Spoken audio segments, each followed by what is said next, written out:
Assalamu alaikum, dear viewers. I hope everyone is fine by the grace of Almighty Allah. Dear viewers, the topic which we are going to discuss today is historical background of aims and principles of classification.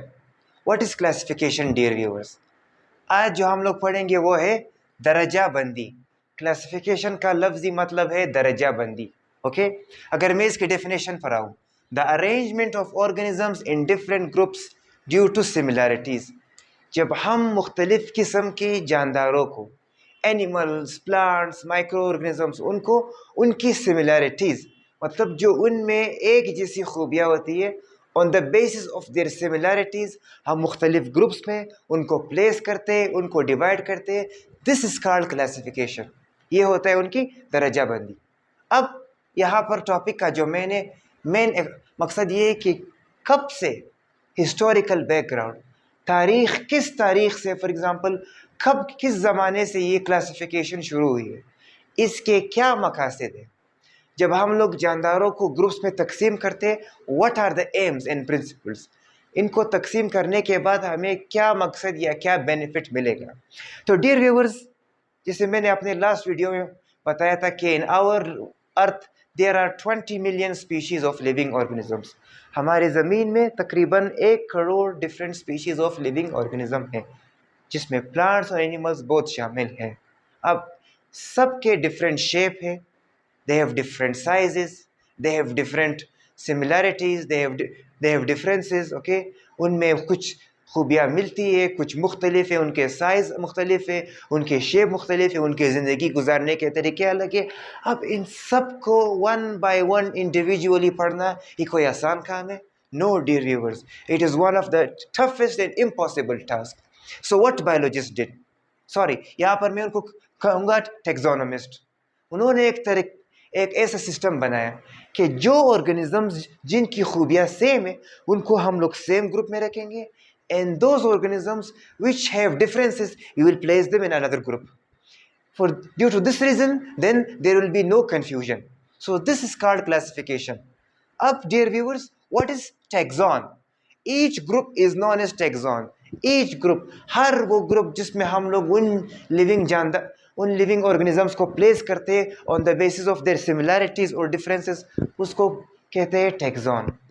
अब dear viewers, ये कोई एक small field नहीं है, it is a huge branch of biology.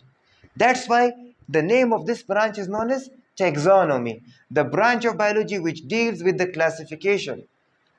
Classification darajabandi की एक अलग सी एक field है, it's a separate science. So in this field many biologists have done their work, books are written on this field. Okay, so that's why the biologists have placed it into a separate branch of biology which is called taxonomy.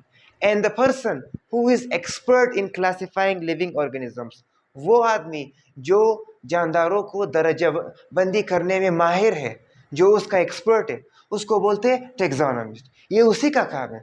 Now अगर हम लोग पढ़ते हैं कि for example हमारे 7 groups है, kingdom, phylum, class, order, species, genus, फलाने को हमने यहाँ पर रखा है, फलाने को यहाँ पर है, ये किसने किया है? These taxonomist. ओके, ये इनका एक फील्ड है, they have done yearly research in it. Okay, they have spent their lives. अब नेक्स्ट टॉपिक है डियर व्यूअर्स, यहाँ तक आई थिंक आप लोग समझ चुके होंगे कि व्हाट इज क्लासिफिकेशन, उनके डेफिनेशन, कुछ टर्म्स थे। ओके, यहाँ पर अब नेक्स्ट टॉपिक यहाँ पर डियर व्यूअर्स हमारे पास आती है कि aims, what are the aims of classification. मैं उर्दू में इसका भी मीनिंग लिखूंगा, एम्स का मतलब है मकासद। क्यों क्लासिफिकेशन करना ज़रूरी था? अब there are 3 main reasons dear viewers. हमने जानदारों को, प्लांट्स, एनिमल्स को डिफरेंट ग्रुप्स में प्लेस किया। हमारे पास 3 बड़ी बड़ी वजह है। Number 1, to identify an organism. सबसे पहले हमें मालूम करना है कि वो जानदार है कौन, who is that living organism. We have to identify it. So with the help of classification we will be able to know that organism. Okay, ये तो हो गया नंबर 1 है। नंबर 2, नेमिंग एन organisms, उस जानदार को नाम देना। हमें उसका नाम मालूम नहीं है कि ये जानदार कौन है। एनिमल है, it belongs to a plant group, ये माइक्रो ऑर्गेनिज्म है, किस ग्रुप से बिलोंग करता है, कहाँ से आया है। So this is the second aim of classification. जब हम लोग किसी लिविंग ऑर्गेनिजम्स का क्लासिफिकेशन करेंगे, then we will be able to know the name of that organism. The third and last aim is making natural groups of organisms, हम जानदारों के natural groups बनाएंगे। नेचुरल ग्रुप्स का मतलब क्या है कि those organisms which have similarities, उनको हम लोग अलग करेंगे, और दोज ऑर्गेनिजम्स जिनके एक एक मतलब जिनके आपस में कैरेक्टर्स मैच करेंगे, we will place them in separate groups. इसीलिए हमें उनको ढूंढने में भी there will be no confusion. So ये थे 3 aims of classification dear viewers. Okay, अब यहाँ तक तो टॉपिक खत्म हो गया। अब आते हैं dear viewers, we will discuss those gentleman, उन अशखास को पढ़ेंगे या those persons who did their best who did their best to know us about classification। उन इंसानों के बारे में पढ़ेंगे जिन्होंने अपनी पूरी जिंदगी मेहनत की कि जानदारों को क्लासिफाई करने में। Okay, in placing organisms into their correct groups. Okay, सबसे पहले द फर्स्ट नेम आता है Aristotle. Aristotle, he is also known as the father of biological classification. ये आई थिंक मैंने फर्स्ट चैप्टर में भी डिस्कस किया होगा। अरिस्टोटल को बोलते हैं the father of biological classification because he was the first person who introduced the concept of classification, and he was the first man who placed living organisms into groups। ये वो वाहिद शख्स, सबसे पहला शख्स जिसने लिविंग ऑर्गेनिजम्स को दर्जाबंदी करवाई या उनको क्लासिफाई किया डिफरेंट क्लासेस में। His name was Aristotle. ये उसकी डेट ऑफ बर्थ है फ्रॉम 322 to 384 BC या बिफोर क्राइस्ट। अच्छा डियर व्यूवर्स, यहाँ पर मैं कुछ और बताने वाला हूँ, it's little bit extra information. यहाँ पर मैंने डेट क्यों उल्टी लिखी गई है? ओके, बिकॉज डियर व्यूवर्स, हमारे जो हिस्ट्री है, जो हमारा टाइम पीरियड है, we have only 2 time periods. The one period is known as before the Christ, the period before the birth of Hazrat Isa alayhi salam, that is known as before Christ, and the period after his death till now is known as AD। जो BC का time था dear viewers, वहां पर हम लोग date को उल्टा we write the date opposite। okay, यानी for example first of all we will write the date of death, then we write the date of birth। हालांकि nowadays हम लोग क्या करते हैं, first of all we write the person's DOB, date of birth, and then at the last we write DOD, his date of death।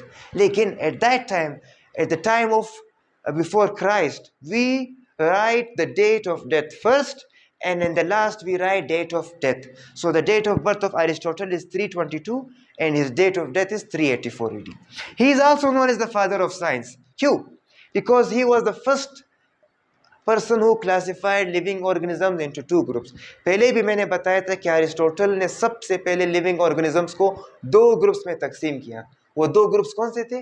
Plants and animals. ये इसके एक characters थे। दूसरी बात ये कि अरिस्टोटल ने 2 की कंसेप्ट्स दिए कि हम लोग किस तरह लिविंग ऑर्गेनिजम्स को उनके ग्रुप्स में तकसीम करते हैं। The 2 concepts were bye type and binomial definition. Aristotle ने 2 मेथड्स बता दिए। फर्स्ट ऑफ ऑल उसने कहा कि जब हम लोग किसी लिविंग ऑर्गेनिजम्स को ग्रुप में तकसीम करते हैं, हमने उसका टाइप देखना है, वी हैव टू सी कि वो किस किस्म का है। दूसरा क्या था concept? Binomial definition. What is binomial? Bi का मतलब है 2, नोमियल का मतलब है name. Every organisms have 2 name. हर जानदार के 2 नाम होते हैं। ये एक सिस्टम है जिसको बोलते हैं बाइनोमियल नोमेनक्लेचर। इसी सबक में है इंशाल्लाह, we will read in my next second or third lecture, you will see me describing binomial nomenclature। It is a concept in which we divide living organisms into 2 names।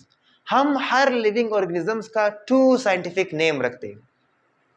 इससे हमें क्या benefit होगा कि पूरी दुनिया में उस लिविंग ऑर्गेनिजम्स को पहचानने में there will be no confusion. So Aristotle ने ये 2 मेथड्स रख दिए, एक था type and one was binomial definition. उसने लिविंग ऑर्गेनिजम्स को और भी कैरेक्टर्स की बुनियाद पर क्लासिफाई किया। वो क्या था? On the presence and absence of blood. Aristotle ने कहा कि there are 2 types of living organisms. एक वो जिनमें खून होता है, एक वो जिनमें खून नहीं होता है। सो ये था dear viewers today's topic classification, उसका historical background, aims and the principal, and the topic small brief description of Aristotle. उम्मीद करता हूँ कि आप लोग एंजॉय कर चुके होंगे और आप लोगों की इंफॉर्मेशन में कुछ एक्स्ट्रा और गेनिंग की होगी और बस इंशाल्लाह आप लोग मुझे सब्सक्राइब करते रहे। Keep watching my videos and sharing with your loved ones. Till we meet next time, Allah Hafiz।